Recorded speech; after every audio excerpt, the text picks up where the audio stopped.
Assalamualaikum warahmatullahi wabarakatuh. Waalaikumsalam warahmatullahi wabarakatuh. Hari ini kita akan membuat sebuah keyakinan kelas. Apa itu keyakinan kelas? Keyakinan kelas itu adalah sebuah sama halnya dengan peraturan atau kesepakatan kelas. Cuma di sini ada nilai-nilai kebajikan yang akan kamu yakini. Nah, contohnya misal ya, yoga. Kenapa kamu memakai helm pada saat berkendara? Nah, terus untuk apa? Nah, untuk keselamatan. Untuk apa tadi? Tidak kecelakaan, tidak ditangkap polisi. Nah, dari 3 jawaban ini, yang mana menurut kalian yang merupakan keyakinan?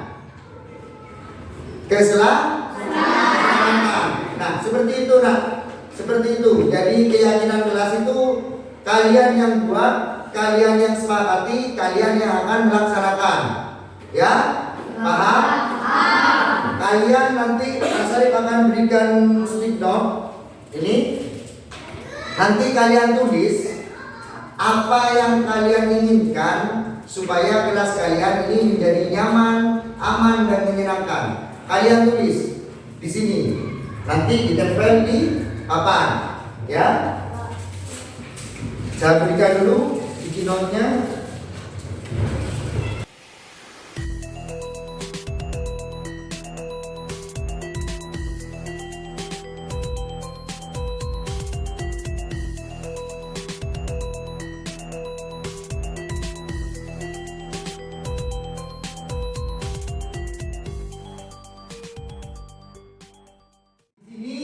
Kita sudah dapat 4 keyakinan kelas. Nah, ini kalian yang membuat, kalian yang harus melaksanakan. Bisa ya? Bisa. Nah, terima kasih. Jadi nanti keyakinan kelasnya adalah menjaga kebersihan, disiplin, saling membantu dan tanggung jawab. Ya. Nah, ini harus kalian yakini, harus kalian lakukan supaya kelas kalian menjadi aman, nyaman dan menyenangkan. Ya, siap anak?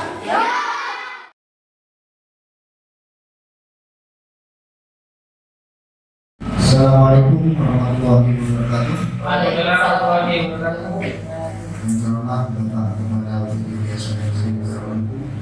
Dewan Guru beserta staf yang saya hormati. Puji syukur kehadirat Allah Subhanahu wa Ta'ala, yang mana pada kesempatan hari ini kita dapat berkumpul dalam acara menyebarkan pemahaman dan pengalaman diseminasi budaya positif, di mana ini sebagai tugas saya dalam aksi nyata 1.4 dalam modul budaya positif.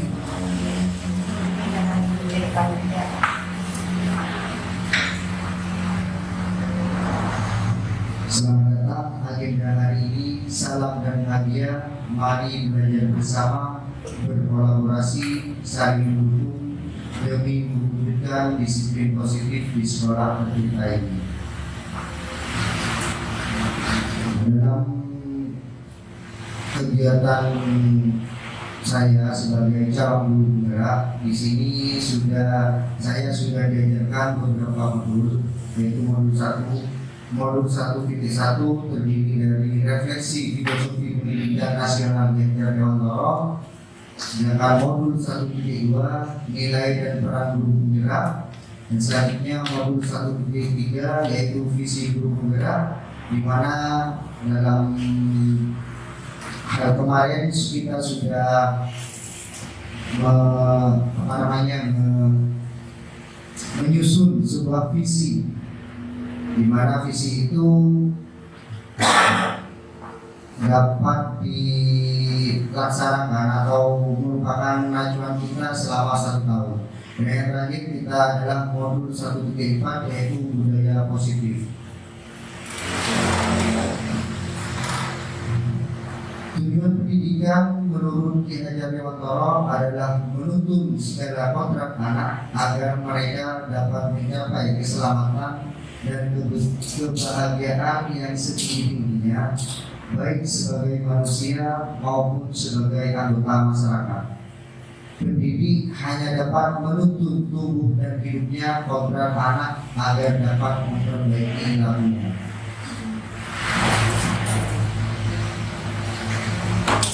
Budaya positif adalah nilai dan kebiasaan di sekolah yang berpihak pada murid agar mereka dapat berkembang menjadi pribadi yang kritis, penuh hormat, dan bertanggung jawab sesuai dengan profil pelajar Pancasila. Nah, di sini kita sudah melaksanakannya, yaitu pada saat kita siswa masuk ke kelas dan ketika kita melakukan pembelajaran dimulai dengan berdoa.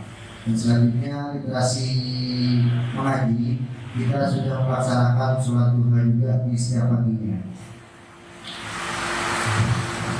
Konsep inti budaya positif yang pertama perubahan paradigma belajar, yang kedua disiplin positif, yang ketiga motivasi perilaku manusia, yang keempat keyakinan kelas, hukuman dan penghargaan, kelima kebutuhan dasar manusia, keenam posisi kontrol guru, dan yang terakhir adalah segitiga restitusi. Yang pertama kita bahas perubahan paradigma belajar. Pembelajaran dengan paradigma baru dirancang berbeda pada murid berdasarkan prinsip pembelajaran yang terdiferensiasi sehingga setiap murid belajar sesuai dengan kebutuhan dari tahap perkembangannya untuk mewujudkan profil pelajar Pancasila.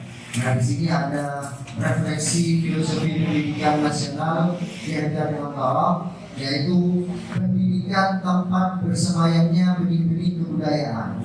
Di sini Ki Hajar Dewantara memiliki pemikiran belajar itu bukan cuma untuk di sekolah saja, tapi juga di lingkungan masyarakat juga.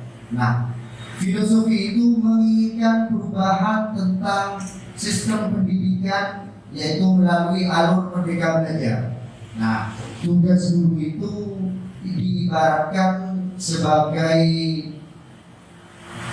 petani yang menanam padi. Nah, siswa itu padi. Jadi padi ini tugas guru hanya untuk memupuk dan memberikan supaya padi itu bisa gemuk dan seperti di gambar ini ya. Nah, tentunya siswa itu kodratnya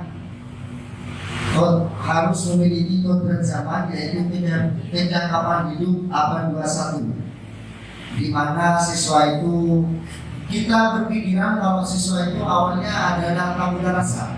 Kodratnya anak itu sudah tertulis. Nah, tugas kita hanya untuk menuntun atau menebarkan kodrat-kodrat yang sudah ada.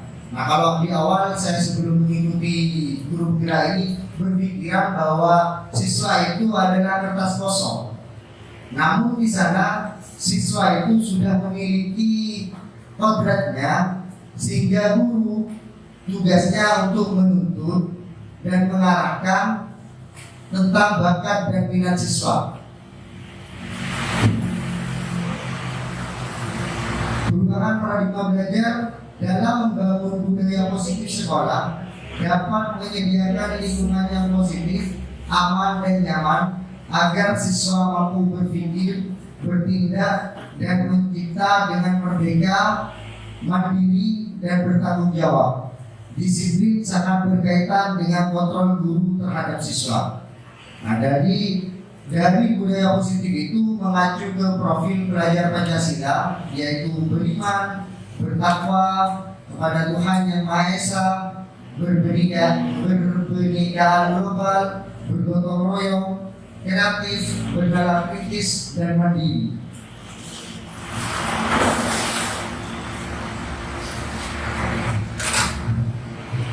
dalam budaya positif, ketika kita mendengarkan kata disiplin, apa yang terbayang di benak kita, apa yang terlintas di pikiran kita.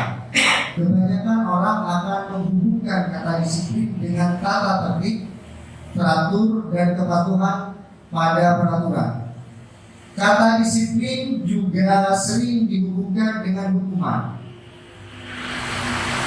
Padahal itu sungguh berbeda, karena belajar tentang disiplin positif tidak harus dengan memberi hukuman. Justru itu adalah salah satu alternatif terakhir, dan kalau perlu tidak digunakan sama sekali.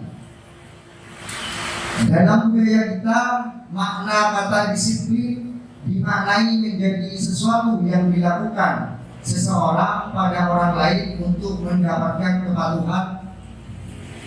Kita cenderung menghubungkan kata disiplin dengan ketidaknyamanan.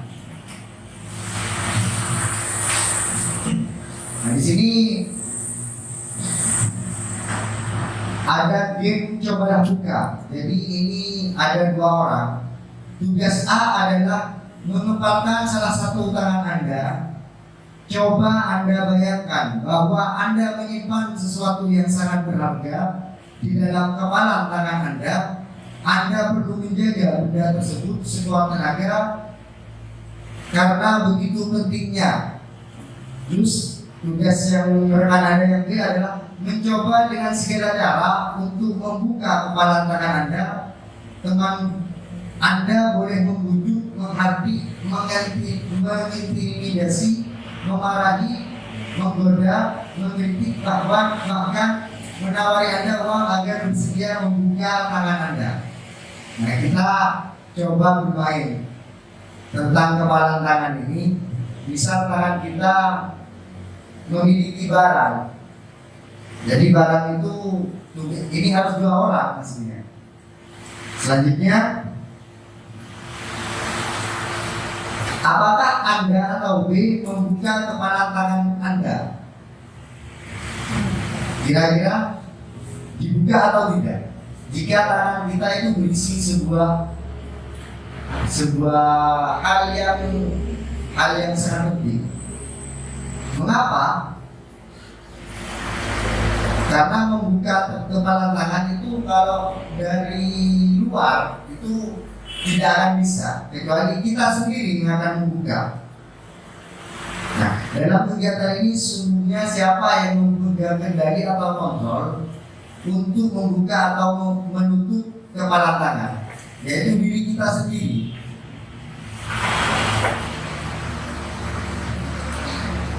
Pertanyaan pertama dan kedua bervariasi antara yang bersedia membuka dan yang tetap bertahan menutup kepalan tangannya. Terus siapakah yang sesungguhnya memegang kontrol, yang menutup kepalan tangan atau yang berusaha dengan segala cara untuk membuka kepalan tangan rekannya? Jawabannya tentu kita sendiri yang memegang kontrol atas kepalan tangan kita.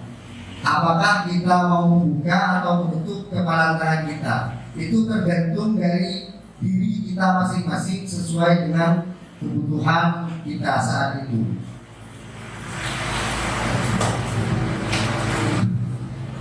Menurut William Glasser dalam kontrol teori, ada beberapa ilusi guru mengontrol murid, yaitu ilusi guru mengontrol murid, ilusi bahwa semua penguatan positif efektif dan bermanfaat, ilusi bahwa kritik dan membuat orang merasa bersalah dapat menguatkan karakter, ilusi bahwa orang dewasa memiliki hak untuk memaksa. Ilusi guru mengontrol murid. Pada dasarnya kita tidak dapat memaksa murid untuk berbuat sesuatu jikalau murid tersebut memilih untuk tidak melakukannya. Walaupun tampaknya guru sedang mengontrol perilaku murid, hal demikian terjadi karena murid sedang mengizinkan dirinya dikontrol. Teori kontrol menyatakan bahwa semua perilaku memiliki tujuan, bahkan terhadap perilaku yang tidak disukai. Ilusi bahwa semua penguatan positif efektif dan bermanfaat. Penguatan positif atau bujukan adalah bentuk kontrol segala usaha mempengaruhi murid agar mengulangi suatu perilaku tertentu adalah suatu usaha untuk mengontrol murid tersebut. Dalam jangka waktu tertentu, kemungkinan murid tersebut akan menyadari dan mencoba untuk menolak rujukan kita, atau bisa jadi murid tersebut menjadi tergantung pada pendapat sang guru untuk berusaha. Selanjutnya, ilusi bahwa kritik dan membuat orang merasa bersalah dapat menguatkan karakter. Menggunakan kritik dan rasa bersalah untuk mengontrol murid menuju pada identitas gagal, mereka belajar untuk merasa buruk tentang diri mereka. Mereka mengembangkan dialog diri yang negatif. Kadang-kala sulit bagi guru untuk mengidentifikasi bahwa mereka sedang melakukan perilaku ini, karena seringkali guru cukup menggunakan suara halus untuk menyampaikan pesan negatif. Ilusi bahwa orang dewasa memiliki hak untuk memaksa. Banyak orang dewasa yang percaya bahwa mereka memiliki tanggung jawab untuk membuat murid-murid berbuat hal tertentu. Apapun yang dilakukan dapat diterima selama ada sebuah kemajuan berdasarkan sebuah pengukuran kinerja. Pada saat itu pula, orang dewasa akan menyadari bahwa perilaku memaksa tidak akan efektif untuk jangka waktu panjang dan sebuah hubungan permusuhan akan terbentuk. Perubahan paradigma stimulus respon menjadi teori kontrol. Bisakah kita mengontrol seseorang? Stimulus responnya, kita mencoba mengubah orang agar berpandangan sama dengan kita.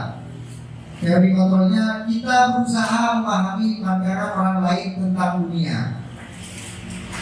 Terus stimulus respon, perilaku buruk dilihat sebagai suatu kesalahan. Teori kontrolnya, semua perilaku memiliki tujuan. Orang lain bisa mengontrol saya. Teori kontrolnya, hanya Anda yang bisa mengontrol diri Anda. Saya bisa mengontrol orang lain. Teori kontrolnya, Anda tidak bisa mengontrol orang lain. Pemaksaan ada pada saat rujukan gagal. Kolaborasi dan konsensus menciptakan pilihan-pilihan baru. Model berpikir menang atau kalah. Teori kontrolnya adalah berpikir menang-menang.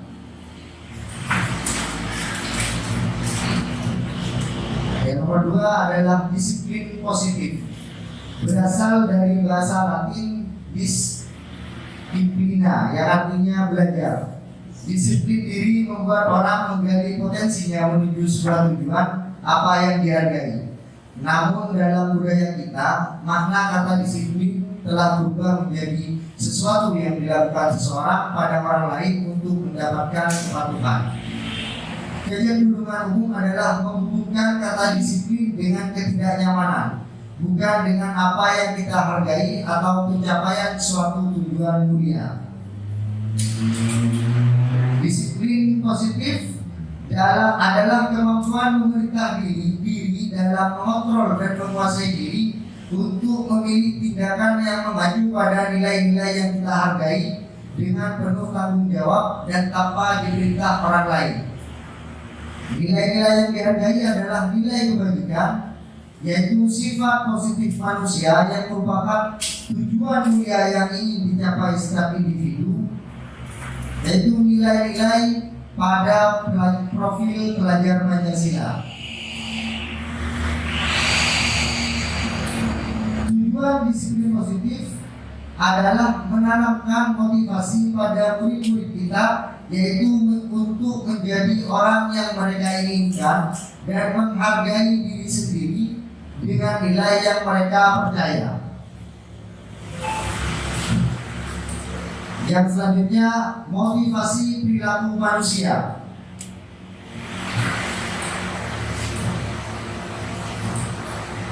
Dan Johnson dalam bukunya Restructuring School Discipline menyatakan ada 3 motivasi perilaku manusia. 1. Untuk untuk menghindari ketidaknyamanan atau hukuman. Ini adalah tingkat terendah dari motivasi perilaku manusia. Biasanya orang yang motivasi perilakunya untuk menghindar hukuman atau ketidaknyamanan akan berkata, apa yang akan terjadi apabila saya tidak melakukan? Sebenarnya mereka sedang menghindari permasalahan yang mungkin muncul dan berpengaruh pada mereka secara fisik, psikologis, maupun tidak terpenuhinya kebutuhan mereka. Bila mereka tidak melakukan tindakan tersebut, motivasi ini bersifat eksternal. Selanjutnya, untuk mendapatkan imbalan atau penghargaan dari orang lain. Suatu tingkat motivasi yang pertama di sini, orang berperilaku untuk mendapatkan imbalan atau penghargaan dari orang lain. Orang dengan motivasi ini akan bertanya, apa yang akan saya dapatkan apabila saya melakukannya? Mereka melakukan sebuah tindakan untuk mendapat pujian dari orang lain yang menurut mereka penting dan mereka letakkan dalam dunia berkualitas mereka. Mereka juga melakukan sesuatu untuk mendapatkan hadiah, pengakuan atau imbalan. Motivasi ini juga bersifat eksternal. Selanjutnya, untuk menjadi orang yang mereka inginkan dan menghargai diri sendiri dengan nilai-nilai yang mereka percaya. Orang dengan motivasi ini akan bertanya, akan menjadi orang seperti apabila saya melakukannya. Mereka melakukan sesuatu karena nilai yang mereka yakini dan hargai. Dan mereka melakukan karena mereka ingin menjadi yang melakukan nilai-nilai yang mereka yakini tersebut. Ini adalah motivasi yang akan membuat seseorang memiliki disiplin positif karena motivasi berperilaku bersifat internal bukan eksternal. Nah, biasanya siswa kita itu masih melakukan suatu tindakan itu masih menggunakan nomor 1 atau nomor 2, yaitu menghindari ketidaknyamanan atau hukuman dari kita dan juga mendapatkan imbalan. Nah, di nomor 2 ini untuk mendapatkan imbalan saya ingin bercerita tentang murid saya waktu kegiatan 17-an ini ya. Nah, murid saya ketika saya waktu di SMP, di sana saya memberikan sebuah ketika menurunkan saya akan memberikan imbalan Rp1.000 atau Rp2.000, Rp5.000 waktu itu. Nah, setelah waktu kegiatan 17-an, ketika saya tidak memberikan itu, anak-anak tidak semangat lagi. Nah, di sini jadi untuk motivasi ini yang saya inginkan itu ketika siswa itu memiliki motivasi intrinsik, sehingga disiplin positif yang kita adakan di sekolah ini tanpa harus menyuruh,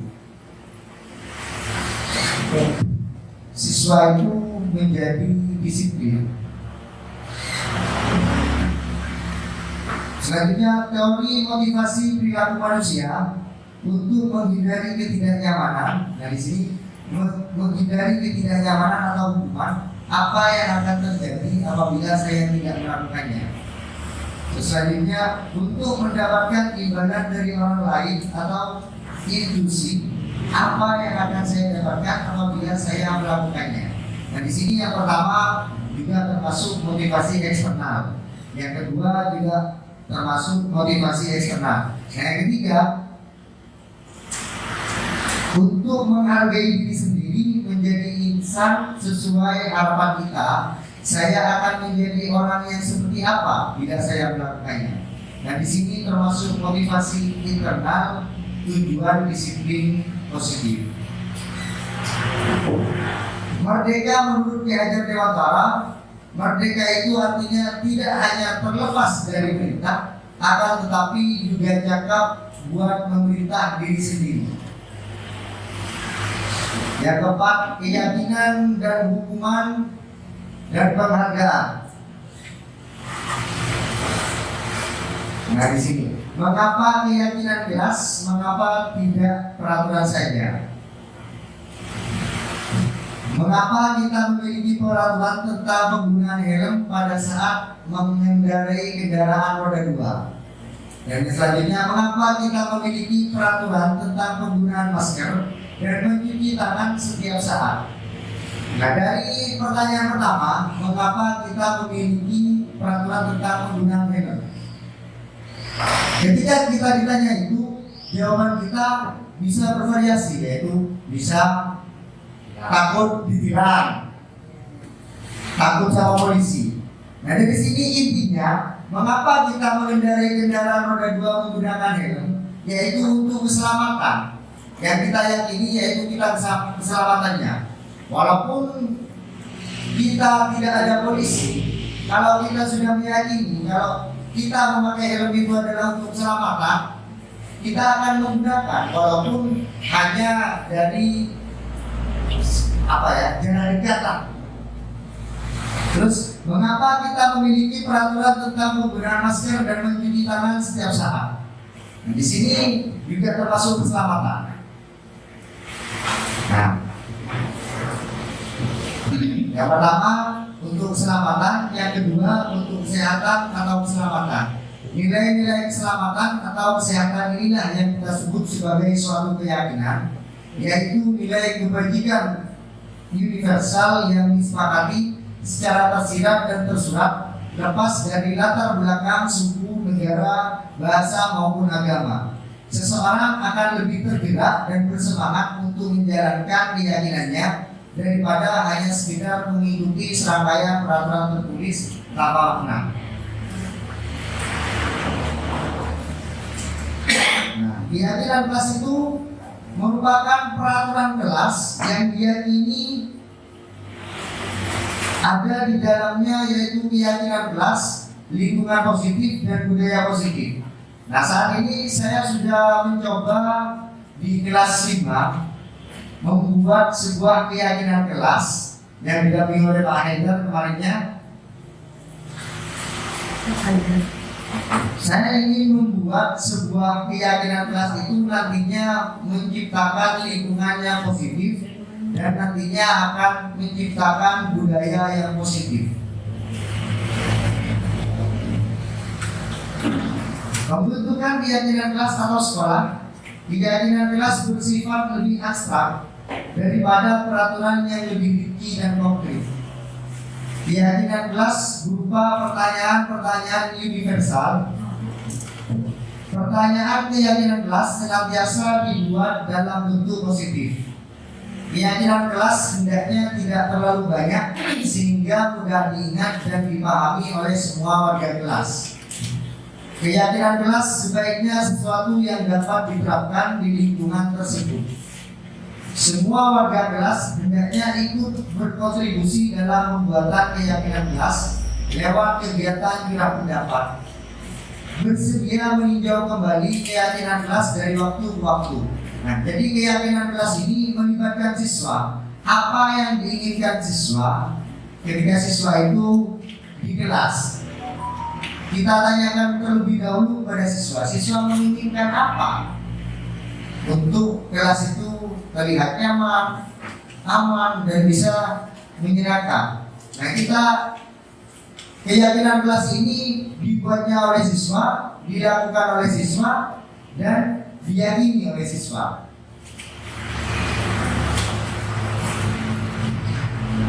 Nah, ini seperti yang sudah dibuat di kelas 5 kemarin. Di sana membuat sebuah keyakinan, disiplin, saling menghormati, menjaga kebersihan, sopan santun, dan tanggung jawab. Nah, misalnya kalimat negatifnya itu jangan berlari di kelas atau koridor. Dijadikan kalimat positif, berjalanlah di kelas atau koridor. Jadi keyakinan kelas ini tidak ada kalimat negatif jangan atau tidak boleh. Jadi keyakinan kelas itu bersifat positif.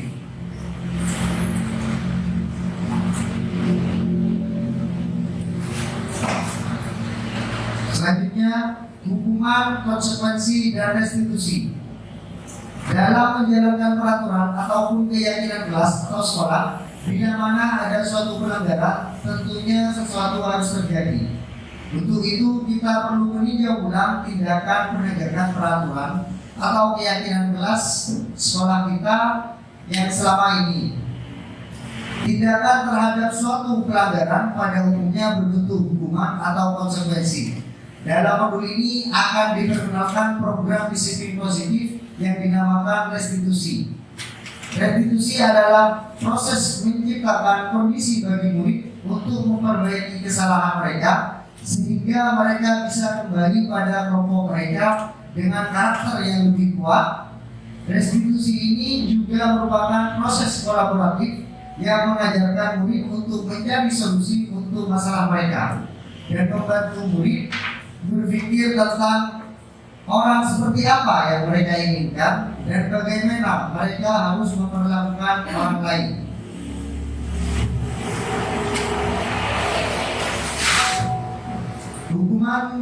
Hukuman di sini misal murid atau anak belajar menyembunyikan kesalahan, konsekuensinya murid atau anak belajar taat peraturan.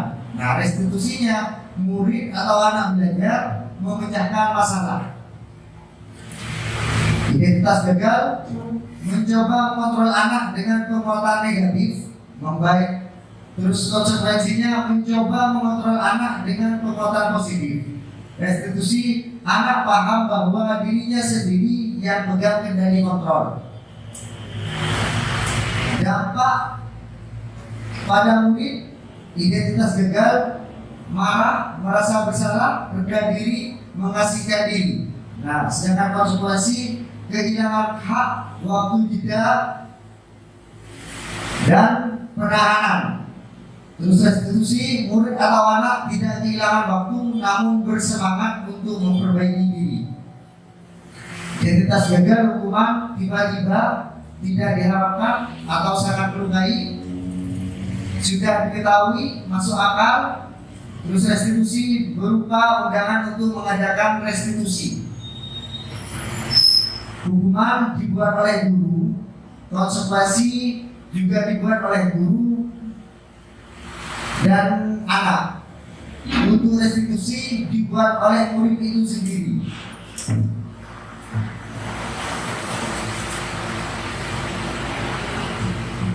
Kita bisa menyimpulkan bahwa hukuman bersifat tidak terencana atau tiba-tiba. Anak atau murid tidak tahu apa yang akan terjadi dan tidak dilibatkan.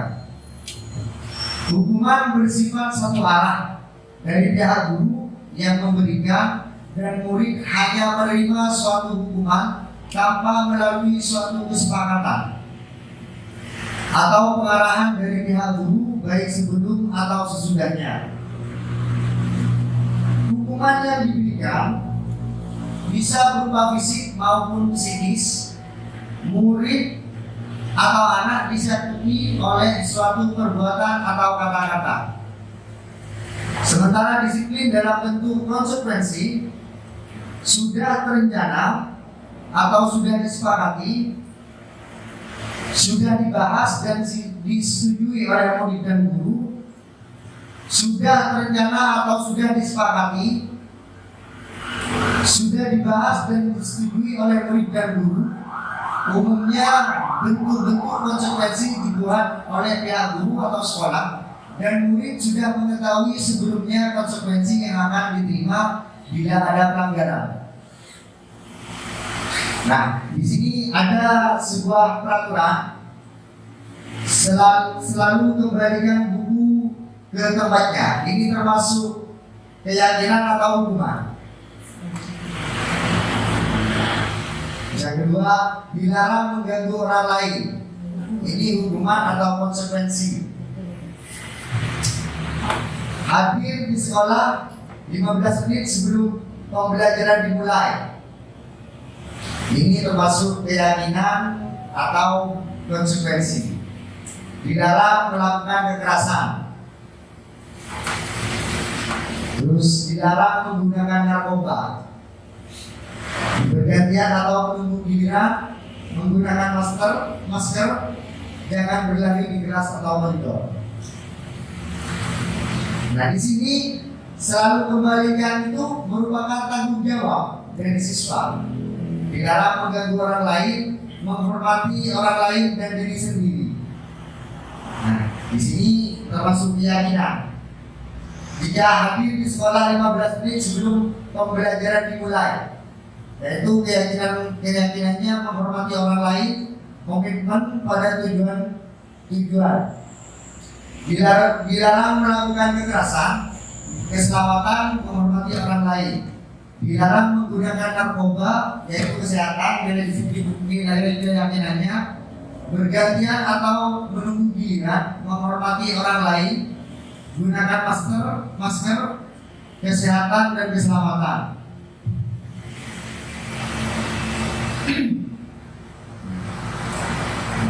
Dihukum oleh pelanggaran itu penghargaan, pengaruhnya jangka pendek dan jangka panjang. Penghargaan hukuman, penghargaan mengurangi ketepatan, penghargaan tidak efektif, penghargaan merusak hubungan. Nah, di sini tindakan guru, hukuman atau konsekuensi mencatat si Bukali dalam buku kalimat, saya tidak akan terlambat lagi karena terlambat ke sekolah. Ini hukuman atau konsekuensi. Terus lari mengelilingi lapangan basket 2 kali karena terlambat hadir di sekolah. Ini hukuman atau konsekuensi. Murid diminta untuk push up 15 kali karena tidak menggunakan masker ke sekolah. Terus menggantikan kertas tugas teman yang telah dicoret-coret. Membersihkan tumpahan air di meja tulis karena tersenggol pada saat belajar. Meminta murid tidak mengenakan sepatu seharian di sekolah karena tidak mengenakan sepatu hitam. Lari mengelilingi lapangan basket 2 kali karena terlambat 10 menit untuk pelajaran PJK. Nah, di sini ketika kita mencatat, itu kan termasuk hukuman. Nomor 1 termasuk hukuman, nomor 2 termasuk hukuman. Nah, konsekuensi itu seperti tadi yang kita sudah bahas. Konsekuensi itu merupakan suatu pelanggaran yang dibuat oleh sendiri dan itu harus dipertanggungjawabkan sendiri. Itu termasuk konsekuensi. Contohnya di sini, membersihkan tumpahan air di meja tulis karena tersenggol pada saat belajar. Nah, ketika hukuman itu bersifat memaksa atau diminta oleh orang lain. Murid disuruh mengenakan sepatu seharian di sekolah karena tidak menggunakan sepatu hitam. Itu termasuk hukuman. Selanjutnya, perbedaan hukuman dan konsekuensi. Di sini kalau hukuman sesuatu yang menyakitkan harus terjadi, sedangkan konsekuensi sesuatu harus terjadi.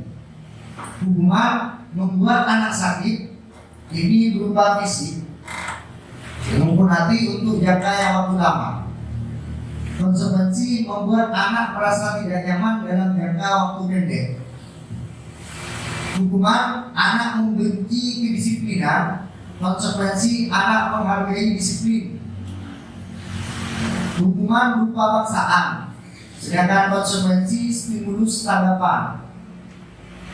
Hukuman mendorong anak menyakiti diri sendiri, konsekuensi mendorong anak agar mudah menyesuaikan diri. Hukuman konsep diri yang buruk, konsekuensi konsep diri yang baik. Anak belajar untuk menyembunyikan kesalahan, anak untuk mematuhi peraturan. Hukuman bersifat marah, rasa bersalah, dipermalukan, merasa tak dihargai. Konsekuensi kehilangan hak, dibuat tidak nyaman, dihasilkan untuk sementara. Selanjutnya, untuk melaksanakan budaya positif, kita harus memahami 5 kebutuhan manusia. Segala sesuatu yang dilakukan manusia pasti didasari dengan 5 hal ini. Nah, di sini ada tahapan perkembangan psikososial Erikson, yaitu kepercayaan. Dan jadi anak itu ketika umur baru lahir sampai 1,5 tahun itu memiliki harapan. Selanjutnya 1,5 tahun sampai 3 tahun itu yang dibentuk adalah tekadnya. 3 tahun sampai 5 tahun itu dibentuk tujuannya. Selanjutnya umur 5 sampai 12 tahun itu adalah umur yang kompeten. Umur 12 sampai 18 tahun loyalitas. Umur 18 sampai 40 yaitu cinta. Kebutuhan dasar manusia setiap orang berbeda-beda dan gambaran kita berbeda. Kita harus memahami pandangan orang lain terhadap dunia. Nah, di sini ada 5 kebutuhan dasar, yaitu penguasaan, kasih sayang dan rasa diterima, bertahan hidup, kesenangan dan kebebasan. Bertahan hidup, kebutuhan bertahan hidup merupakan kebutuhan yang bersifat fisiologis. Untuk bertahan hidup, misalnya kesehatan, rumah, dan makanan.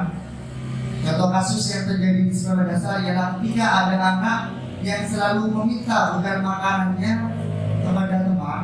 Diketahui ternyata anak tersebut melakukan karena lapar. Hal tersebut terjadi karena orang tua tidak memberikan bekal makanan untuknya. Dengan demikian, kebutuhan dasar yang berusaha terpenuhi oleh anak tersebut ialah bertahan hidup. Kasih sayang dan rasa diterima. Kebutuhan akan kasih sayang dan rasa diterima termasuk ke dalam kebutuhan fisiologis. Pada umumnya, anak-anak yang memiliki kebutuhan dasar kasih sayang dan rasa diterima yang tinggi ingin disukai dan diterima oleh lingkungannya dengan baik. Mereka juga akrab dengan kedua orang tuanya. Biasanya mereka akan bersemangat untuk belajar karena suka pada gurunya. Teman sebaya sangatlah penting bagi mereka. Mereka juga biasanya suka bekerja dalam kelompok. Contoh kasus yang terjadi di sekolah dasar, misalnya ketika seseorang anak yang membuat masalah untuk mendapatkan perhatian dari teman, guru maupun orang tua, maka kebutuhan dasar yang sedang dipenuhi anak tersebut ialah kebutuhan akan kasih sayang atau rasa diterima. Selanjutnya, kebebasan. Anak-anak dengan kebutuhan kebebasan yang tinggi menginginkan pilihan. Mereka perlu banyak bergerak, menyukai hal-hal yang baru dan menarik, dan suka mencoba-coba. Anak-anak akan merasa mampu mengekspresikan diri secara mandiri, tidak tergantung pada orang lain, dan tidak mudah terpengaruh oleh orang lain.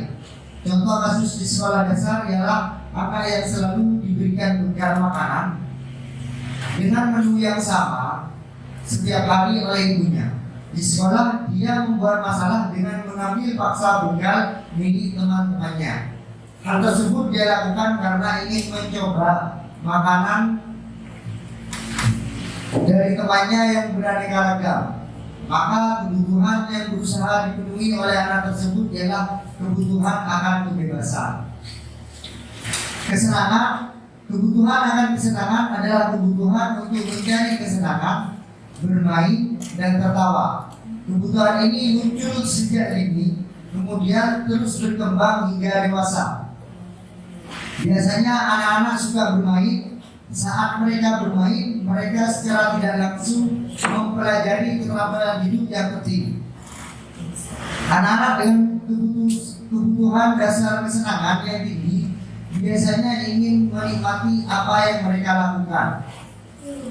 Mereka juga bisa berkonsentrasi tinggi saat mereka mengerjakan hal yang disenangi. Mereka suka permainan, mengoleksi barang, suka bergurau, suka melucu, dan juga mengemaskan. Contoh kasus di sekolah dasar yaitu ketika ada anak yang senang mengganggu temannya, anak tersebut merasa jika ekspresi temannya sesal saat terlihat lucu, maka sedang berusaha dia penuhi ialah kebutuhan akan kesenangan. Selanjutnya penguasaan. Penguasaan merupakan kebutuhan pengakuan atas kemampuan yang berhubungan dengan kekuatan untuk mencapai sesuatu. Menjadi kompeten, menjadi terampil, diakui atas prestasi dan keterampilan yang dimiliki, dapat membuat pencapaian dihormati, didengarkan, meninggalkan pengaruh dan memiliki rasa harga diri. Anak-anak yang memiliki kebutuhan dasar akan penguasaan biasanya selalu ingin menjadi pemimpin. Mereka juga suka mengamati sebelum mencoba hal baru dan merasa kecewa bila mereka melakukan kesalahan. Mereka juga biasanya rapi dan sistematik, selalu ingin mencapai yang terbaik. Contoh kasus dalam penguasaan ialah apabila ada anak yang merasa hebat setelah mengganggu temannya karena temannya menjadi takut dan menuruti keinginannya, maka anak tersebut sedang berusaha memenuhi kebutuhan dasarnya, yaitu atas dasar kekuasaan atau penguasaan. Contoh kasus, Rahmat, seorang anak kelas 4 SD, begitu tiba di rumah, sepulang dari sekolah menangis dan mengadu pada ibunya bahwa dia benci pada Ibu Rani, gurunya. Menurut Anda, kebutuhan apa yang berusaha dipenuhi oleh Rahmat jika jawabannya seperti ini? Bila Anda berada dalam posisi Ibu Rani dan mendengar informasi dari ibunya Rahmat tentang perasaan Rahmat hari itu, apa yang akan Anda lakukan pada Rahmat besok ketika Rahmat masuk sekolah agar kebutuhan Rahmat terpenuhi? Jadi di sini kebutuhannya yaitu tentang Rahmatnya itu bosan, jadi kesenangan. Ibu bilang aku tidak boleh bersenandung waktu mengerjakan tugas. Katanya kelas harus tenang, tidak ada suara, tidak seru. Itu masih kesenangan. Ibu guru tidak menyapaku hari ini, padahal aku pakai jepit baru. Itu termasuk kebutuhan rasa kasih sayang atau diterima. Aku bosan, masa belajarnya cuma gitu-gitu aja, dengerin ibu dulu aja. Itu termasuk kebebasan. Aku sebel, gambarku tidak rapi, malah ibu guru menunjuk ke teman-temanku di depan kelas. Ini termasuk penguasaan.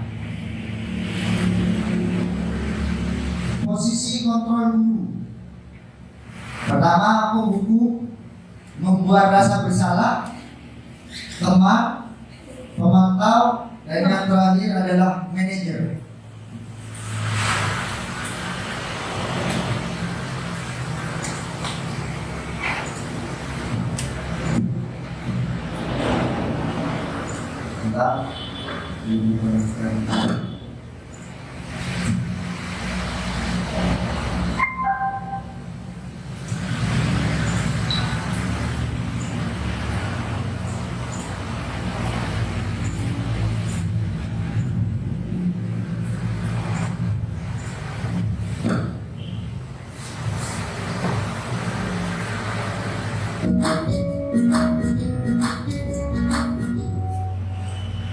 Salam bahagia Ibu dan Bapak guru hebat.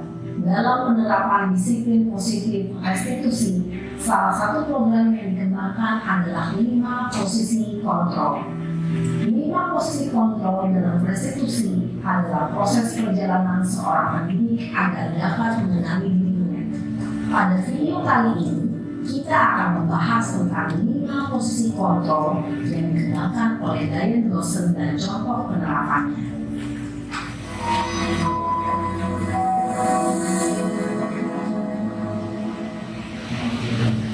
Posisi kontrol itu adalah 1. Posisi penghukum, 2. Posisi pembuat merasa bersalah, 3. Posisi teman, 4. Posisi pemantau atau monitor, dan 5. Posisi manajer. Untuk lebih memahami kelima posisi tersebut, mari kita saksikan kasus Naren yang telah berhadir 20 menit di sekolah dan melihat bagaimana kelima posisi kontrol dalam menghadapi masalah tersebut.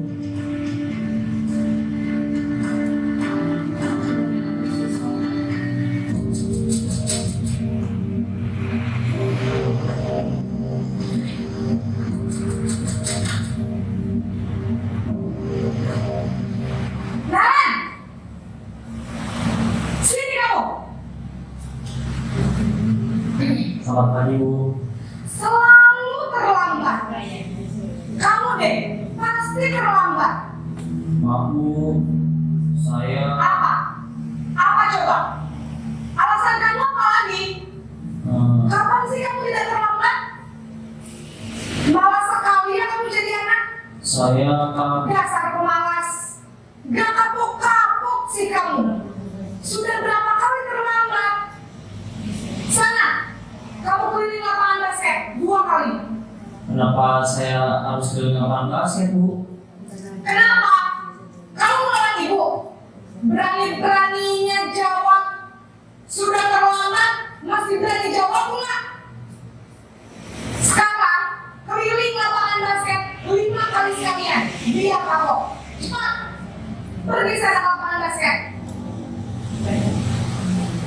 Posisi penghukum biasanya berbicara dengan nada tinggi, menghardik, menunjuk-nunjuk, menyakiti, dan menyindir. Hukuman bisa berupa fisik maupun psikis. Ibu dan bapak guru hebat. Dampak yang terjadi pada murid ketika guru berada pada posisi penghukum adalah murid cenderung akan memberontak, bahkan menyimpan dendam.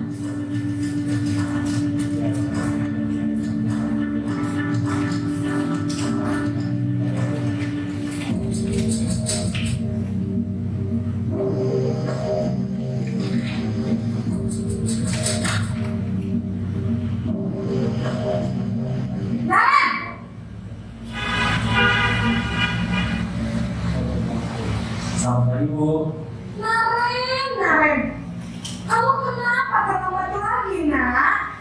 Ya Tuhan, Naren, kamu senang ya bikin ibu susah ya? Kalau kamu terlambat lagi, nanti ibu yang ditegur bapak kepala sekolah, nak. Disangka ibu tidak bisa membina kamu. Duh, gimana ini? Maaf Bu. Duh, Gusti Naren, kamu suka ya kalau ibu tegur bapak kepala sekolah? Terus, sekarang ibu harus tulis apa ya ibu absen? Ini kamu sudah sering terlambat loh. Ibu harus apa coba? Maaf Bu. Maaf sekali. Ya sudah, lain kali jangan bikin ibu susah lagi anak ya. Ibu tidak akan kuat lagi kalau kamu begini terus. Bisa jantungan kalau ibu tegur bapak kepala sekolah. Sana cepat ke kelas.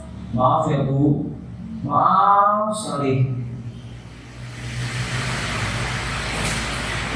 Posisi membuat rasa bersalah berbicara dengan nada tenang, cenderung lembut. Namun kata-kata yang diutarakan membuat murid merasa menjadi orang yang gagal, memandang buruk dirinya sendiri, merasa tidak berharga, dan tidak sanggup membahagiakan orang lain. Ketika guru mengambil posisi pembuat rasa bersalah, murid akan menganggap dirinya yang bersalah dan ia akan menyimpan emosi negatif tersebut di dalam dirinya.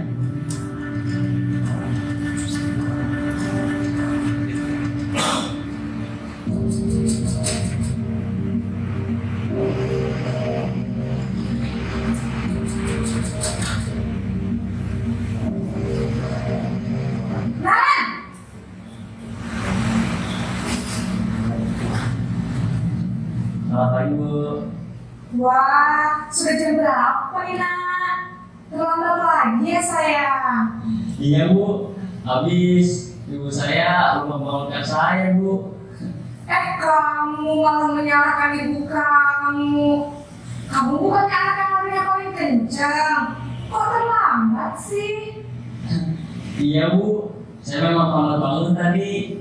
Jadi biarpun saya lari kencang, tetap gak kejar Bu. Ya sudah sana, nanti lain kali larinya lebih kencang lagi ya.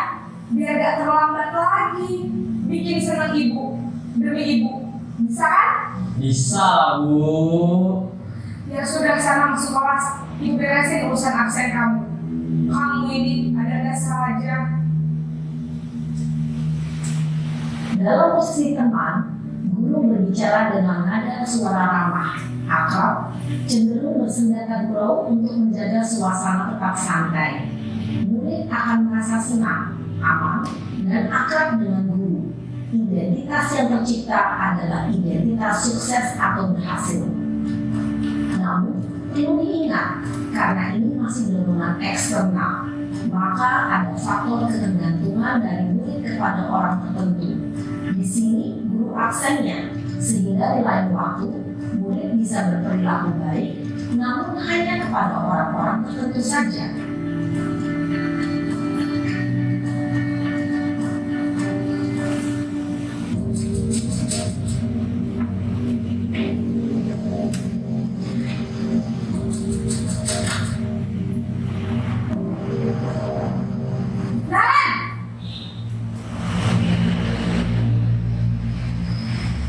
Selamat pagi Bu. Naren, apa peraturan sekolah kita tentang jam berapa kita harus masuk sekolahnya? Kita harus di sekolah jam 7 Bu. Iya betul, sekarang sudah jam 7.20. Naren sudah tahu konsekuensinya jika terlambat hadir. Paham Bu, saya harus tinggal kelas pas jam istirahat selama 20 menit. Iya benar, konsekuensinya demikian. Jadi nanti jam 9.30 pas istirahat, kamu harus tinggal di kelas, kerjakan tugas tambahan untuk ketertinggalan kamu, ya? Baik Bu. Posisi pemantau mengandalkan penghitungan atau data untuk mengontrol murid. Guru mengarahkan murid berdasarkan peraturan dan konsekuensi. Seorang pemantau menunjukkan bahasa tubuh dan ekspresi wajah yang datar dan cenderung formal.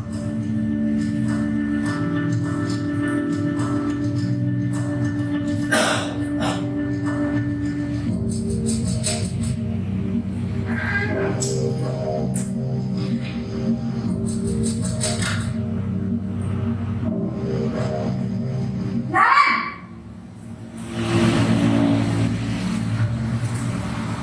Selamat pagi Bu. Selamat pagi Naren. Maaf Bu, saya terlambat. Iya, sekolah masuknya jam 7, sekarang sudah jam 7.20. Jadi sekarang bagaimana ini, Naren? Maaf Bu, saya lupa start alarm saya semalam. Baiklah, menurut kamu, keyakinan sekolah yang mana yang perlu kamu tingkatkan? Menghargai diri sendiri dan orang lain mungkin ya Bu. Setuju. Jadi, apakah Naren meyakini prinsip saling menghormati tersebut? Iya Bu, saya meyakininya. Apakah Naren bersedia memperbaiki masalah keterlambatan ini? Bersedia Bu. Bagaimana kamu akan perbaiki masalah keterlambatan ini? Saya akan coba untuk tidak lupa menyetel alarm saya Bu. Baik, kalau Naren lupa menyetel alarm di rumah, ada orang yang kira-kira bisa bantu mengingatkan tidak? Ada Bu, kakak saya, Kak Emma. Ada lagi selain Kak Emma? Selain Kak Emma, ada ibu saya. Baik, jadi yang mengingatkan Naren adalah Kak Emma dan ibu kamu ya? Kira-kira akan mulai setel alarm kapan ya Naren? Setelah pulang sekolah, akan segera saya lakukan. Baik, jadi Naren akan setel alarm untuk bangun besok pagi dan akan diingatkan oleh kakak dan ibu dan Naren ya. Ada lagi yang mungkin perlu dilakukan Naren agar tidak terlambat bangun lagi. Tidak ada Bu. Baik Naren, terima kasih untuk kerjasama kamu. Sekarang kamu perlu kembali ke kelas untuk belajar. Baik Bu, terima kasih. Posisi manajer adalah posisi kontrol yang disarankan untuk membimbing murid memiliki sikap disiplin yang positif, yaitu murid yang mandiri, bertanggung jawab, dan dapat memecahkan masalah. Tujuan dari posisi ini adalah agar murid dapat berefleksi atas tindakannya. Guru akan dengan tulus memberikan pertanyaan-pertanyaan bermakna, sehingga membuat murid dapat belajar dari kesalahannya dan mencari sebuah solusi untuk menyelesaikannya. Ibu dan bapak guru hebat, setelah mengamati adegan kelima posisi kontrol tadi, kira-kira posisi mana yang paling ideal? Posisi mana yang dapat menunjang motivasi intrinsik murid? Ya, tentu posisi manajer. Posisi ini memang posisi ideal dan ingin dituju setiap pendidik. Pada posisi inilah, guru dapat menetapkan disiplin positif dan berpihak pada murid yang memerdekakan murid. Perjalanan seorang pendidik tentunya tidak mudah untuk sampai pada posisi seorang manajer. Namun, tujuan kita pasti, yaitu menciptakan murid-murid yang mandiri, merdeka, dan bertanggung jawab. Semoga penggambaran 5 posisi kontrol yang telah diperlihatkan ini dapat menjadi ajang refleksi bagi kita semua, agar dapat terus mengasah dan menerapkan disiplin positif yang memerdekakan murid. Mari terus berlatih dan bersemangat. Selamat menerapkan.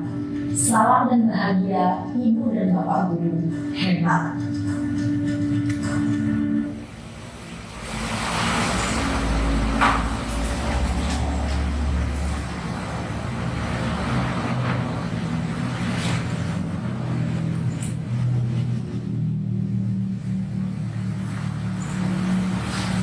Posisi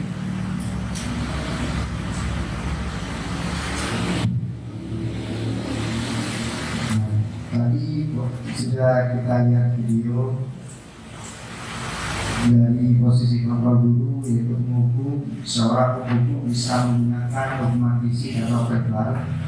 Orang yang menjalankan posisi pemukul senantiasa mengatakan bahwa sekolah membutuhkan sistem atau alat yang lebih menekan murid-murid lebih dalam lagi. Kata-katanya seperti patuhi aturan saya atau awas, kamu selalu saja salah. Selanjutnya selalu, pasti selalu yang terakhir selesai. Guru seperti ini senantiasa percaya hanya ada satu cara agar pembelajaran bisa berhasil, yaitu cara dia. Menghukum, tenaga suara tinggi sudah dijelaskan tadi ya.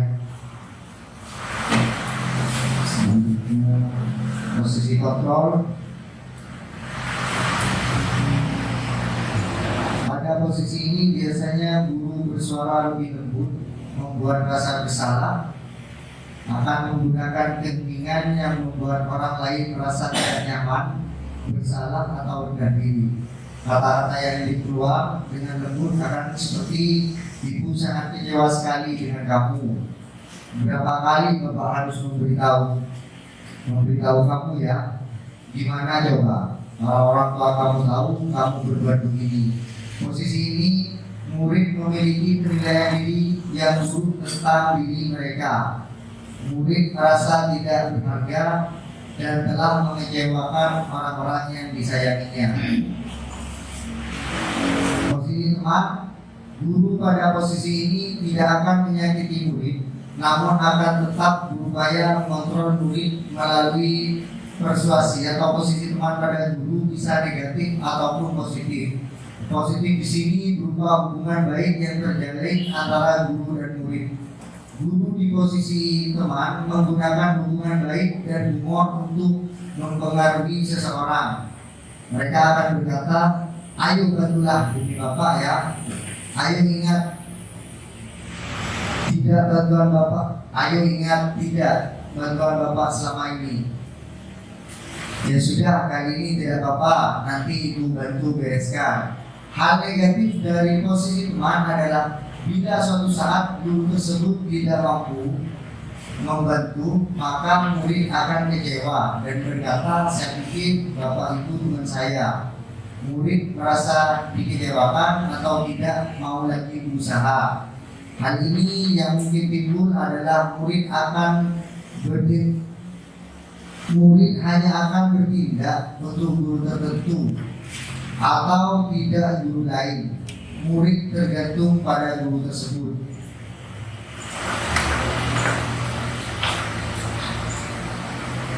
Posisi kontrol guru memantau berarti mengawasi. Pada saat kita mengawasi, kita bertanggung jawab atas perilaku orang-orang yang kita awasi. Posisi memantau berdasarkan pada peraturan-peraturan dan konsekuensi. Dengan menggunakan sanksi atau konsekuensi, kita dapat memisahkan hubungan pribadi kita dengan murid.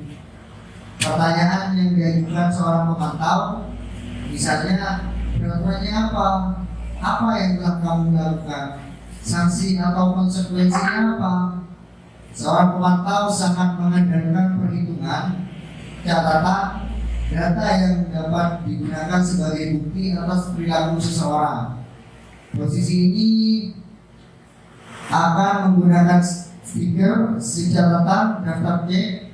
Posisi memantau sendiri berawal dari teori stimulus respon yang menunjukkan tanggung jawab guru dalam kontrol murid.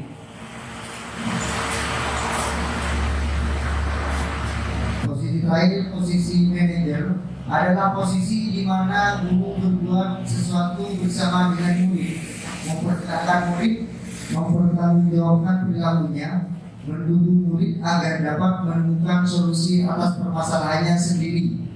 Seorang manajer telah memiliki keterampilan di posisi teman maupun pantau, dan dengan demikian bisa jadi waktu-waktu tertentu kembali kepada kedua posisi tersebut bila diperlukan.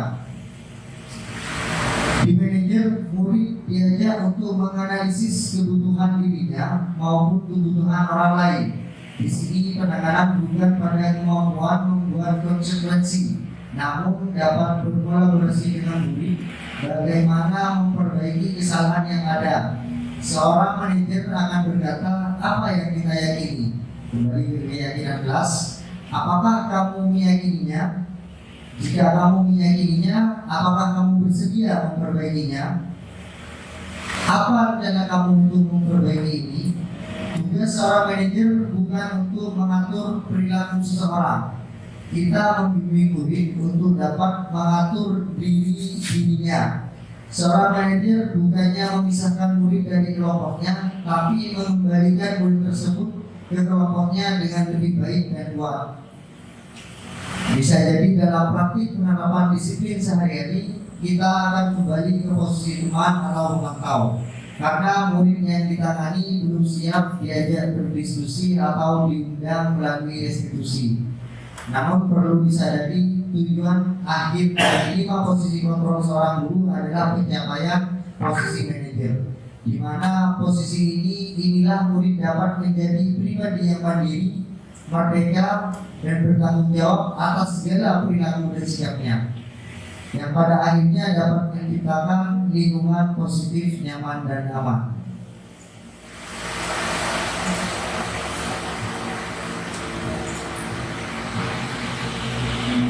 Di sini 5 posisi kontrol guru. Identitas gagal, guru menghardik, menunjuk, menyakiti, menyindir, membuat rasa bersalah, berceramah, menunjukkan kekecewaan mendalam. Posisi kontrol teman, membuat alasan-alasan untuk muridnya. Posisi memantau, menghitung dan mengukur. Posisi manajer, mengajukan pertanyaan-pertanyaan. Guru berkata, posisi penghukum, kalau kamu tidak melakukannya, saya akan membuat rasa bersalah. Kamu sudah mengecewakan ibu atau bapak. Posisi teman, lakukan untuk bapak atau ibu. Ya sudah, nanti bapak atau ibu bantu bereskan. Posisi memantau, apa peraturannya, apa konsekuensinya, apa yang telah kamu lakukan, apa yang terjadi sekarang. Posisi manajer, apa yang kita yakini, apa yang kamu yakini hal tersebut. Kalau kamu meyakininya, kamu memperbaikinya. Kalau kami memperbaikinya, jadi kira-kira hal tersebut akan menggambarkan apa yang tentang dirimu. Hasilnya, posisi penghukum, memberontak, mendendam, menyalahkan orang lain. Posisi membuat orang merasa bersalah, menyembunyikan, menyangkal, dan berbohong. Posisi teman, merasa ketergantungan. Posisi pemantau, menyesuaikan bila diawasi. Dan terakhir, posisi manajer, menggunakan watak, menguatkan watak atau karakter.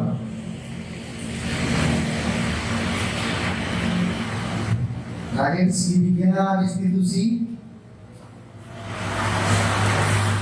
Segitiga restitusi ini ada 3 tahapan, yaitu menstabilkan identitas, validasi tindakan yang salah, menanyakan keyakinan. Nah, contohnya menstabilkan identitas itu, setiap orang pasti pernah melakukan kesalahan. Kamu bukan satu-satunya yang pernah pernah melakukan ini. Validasi tindakan yang salah, kamu tentu punya alasan mengapa melakukan itu. Adakah cara yang lebih efektif untuk mendapatkan apa yang kamu butuhkan? Posisi menanyakan keyakinan apa yang telah kita sepakati. Kamu ingin menjadi orang yang seperti apa? Segitiga restitusi adalah proses menciptakan kondisi bagi murid untuk memperbaiki kesalahan mereka, sehingga mereka bisa kembali pada kelompok mereka dengan karakter yang lebih kuat. Langkahnya yaitu menstabilkan identitas, memvalidasi tindakan yang salah, menanyakan keyakinan. Dari kontrolnya, kita semua akan melakukan hal yang terbaik yang bisa kita lakukan. Semua perilaku memiliki alasan, kita semua memiliki motivasi internal.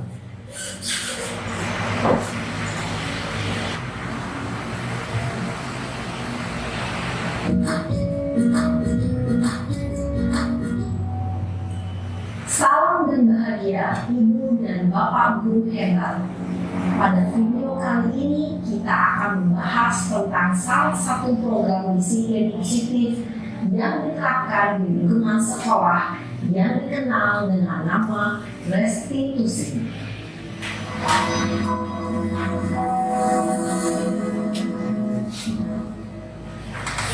Restitusi dikembangkan oleh pakar pendidikan dan dosen berlandaskan pada teori kontrol Dr. William Glaser. Segitiga restitusi adalah suatu proses dialog yang dijalankan oleh guru atau orang tua agar dapat menghasilkan murid yang mandiri dan bertanggung jawab. Pada saat itu posisi manajer, aspek yang dikembangkan pada murid adalah motivasi intrinsik, sehingga penanaman nilai-nilai kebajikan dapat tumbuh dan berkembang menjadi suatu kebiasaan positif yang akhirnya membentuk karakter. Proses dialog ini terdiri dari 3 langkah yang digambarkan pada 3 sisi pada segitiga restitusi. Sisi pertama adalah menstabilkan identitas. Sisi yang kedua adalah validasi tindakan yang salah. Dan sisi yang ketiga adalah menanyakan keyakinan. Ibu dan Bapak Guru, berikut ini akan ditunjukkan bagaimana seorang guru berada dalam posisi manajer menggunakan penerapan segitiga restitusi.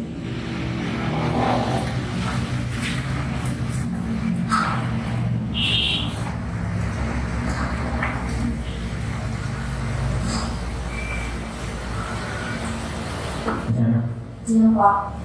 Sudah lama nggak misalnya? Kenapa hari dari sini? Kesel Pak, kesel banget. Masa aku dikatain Pak Mina Pak? Ya aku marah lah. Aku udah dikatain TK di depan kelas. Kesel banget. Oh begitu. Ya pasti kamu marah dan kesal. Bapak juga akan marah apabila ada yang menuduh Bapak seperti itu. Kemudian pada saat itu kamu mau melakukan apa? Ya saya langsung ngatain TK lah Pak. Kesel banget. Saya bentar-bentar dia depan teman-teman lain. Oh begitu. Pasti kamu melakukan seperti itu karena suatu alasan tertentu kan? Iyalah, saya diam saja Pak. Saya bela diri lah. Masa saya dituduh tukang fitnah? Ya wajar ya. Mempertahankan harga diri itu sesuatu yang penting buat kamu. Untung kamu tidak bertindak lebih gegabah lagi, hanya membentak-bentak. Iya Pak. Untung saya masih bersabar dan hanya membentak saja. Sudah gemes padahal. Saya pasti bela diri lah. Ya pasti ya. Tapi kamu memilih untuk tetap bertahan dan bersabar. Kamu memilih untuk tidak berbuat lebih parah lagi kan? Iya. Nah, sekarang coba kita lihat lagi tindakan kamu yang bentak-bentak TK di kelas. Tindakan kamu itu kira-kira sesuai dengan keyakinan kelas atau prinsip kamu tidak? Enggak Pak. Capek Pak jadi pemarah. Jadi keyakinan atau prinsip mana yang kurang sesuai dengan keinginan kamu? Ya, saya sebenarnya sangat menghargai orang lain. Mungkin saat itu saya menjadi emosi, jadi tidak membuat sikap itu. Kamu meyakini tidak menghargai orang lain itu penting buat kamu. Yakin lah Pak. Iya, setuju. Kita harus saling menghargai. Namun ada juga keyakinan yang kita sepakati yang perlu kita jalankan apabila kita sedang marah, kan? Ya saya bisa lebih proaktif dengan diri sendiri. Saya bisa jadi lebih sabar, mengambil waktu jeda untuk berpikir mau apa sesuai. Kira-kira kamu bersedia untuk memperbaiki masalah ini tidak? Bersedia Pak. Kalau kamu memperbaiki masalah ini, kamu akan menjadi orang seperti apa? Saya akan menjadi orang yang bertanggung jawab kali ya Pak. Dan senantiasa proaktif. Iya. Menurut kamu, bagaimana rasanya menjadi seperti itu? Ya nyaman lah, bangga bisa bersabar dan menahan diri. Baiklah kalau begitu. Yuk kita pikirkan bagaimana memperbaiki masalah ini.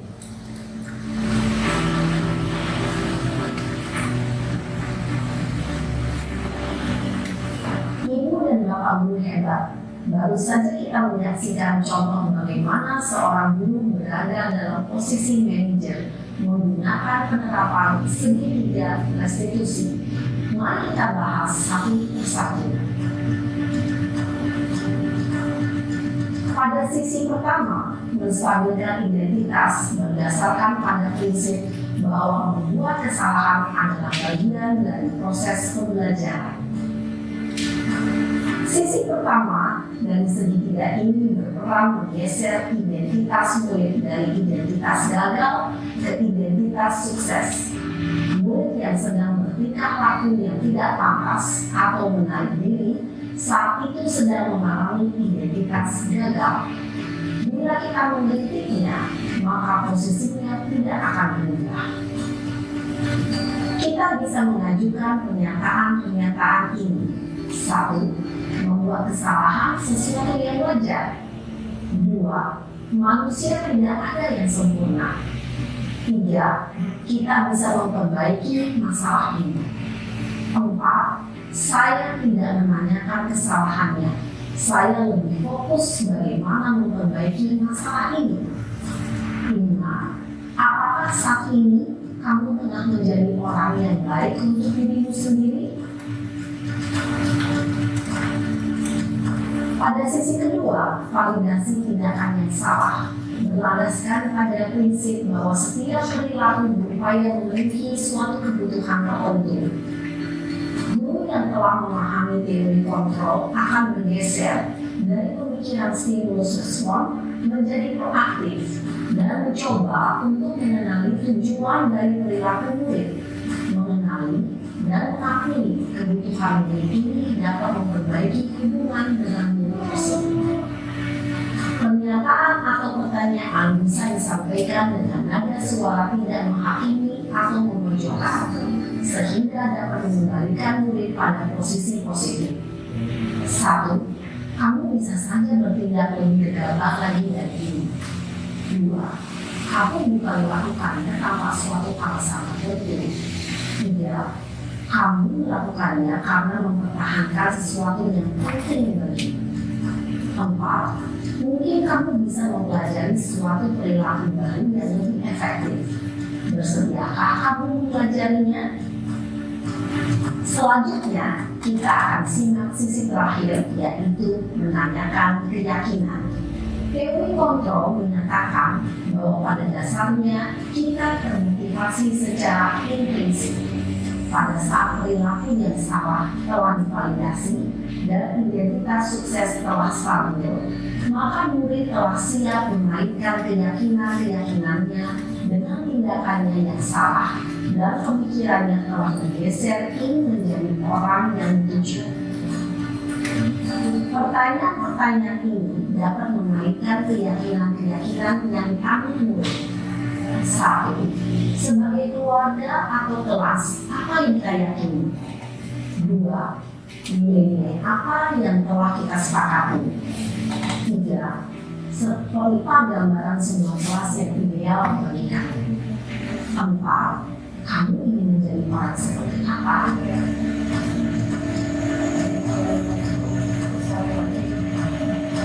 Dalam menerapkan segitiga restitusi, perlu diperhatikan beberapa hal, yaitu 1.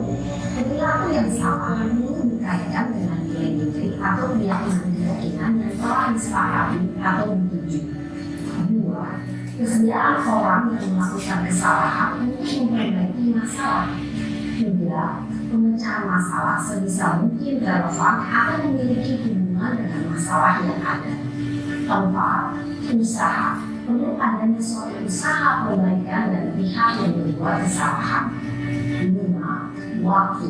Perlu didedikasikan waktu dari pihak yang berbuat kesalahan. Tanyakan kapan akan mulai melakukan usaha untuk memperbaiki masalah. Dengan memahami struktur penerapan segitiga restitusi, diharapkan guru dapat menerapkan posisinya sebagai manajer dengan mengajukan pertanyaan-pertanyaan bermakna dan dapat membuat murid menjadi percaya diri, bertanggung jawab, dan mandiri. Nah, ibu bapak guru perlu tidak yang mengikuti ketiga tahapan dalam segitiga restitusi bergantung pada ringan beratnya suatu permasalahan. Misalnya, bila permasalahan tersebut ringan, maka tidak perlu dijalankan secara berurutan. Bahkan bisa semudah menanyakan apa keyakinan yang kita sepakati. Dengan menjalankan segitiga restitusi, dengan mengajukan pertanyaan-pertanyaan bermakna, diharapkan murid menjadi kuat secara pribadi, dapat membuka wawasan hidup agar dapat menyelesaikan permasalahannya sendiri, semakin percaya diri, mandiri, dan merdeka. Salam dan bahagia, ibu bapak guru hebat. Selanjutnya, apa yang harus dilakukan guru untuk membangun budaya positif di sekolah? Pertama, jadikan diri sebagai contoh atau teladan. Jadilah guru yang tidak hanya sekedar mementingkan nilai akademis, tapi juga mengapresiasi usaha murid. Ajarkan nilai moral dalam pelajaran, sehingga tugas guru lebih dari sekedar mengajar. Jujur pada diri sendiri dan terbuka pada kesalahan. Mengajarkan etika dan sopan santun. Memberikan kesempatan murid untuk belajar memimpin, berbagi pengalaman dan cerita inspiratif. Mengembangkan gerakan literasi agar peserta didik lebih dapat berpikir kritis. Bagaimana cara guru menjalin hubungan dengan murid untuk membangun budaya positif di sekolah?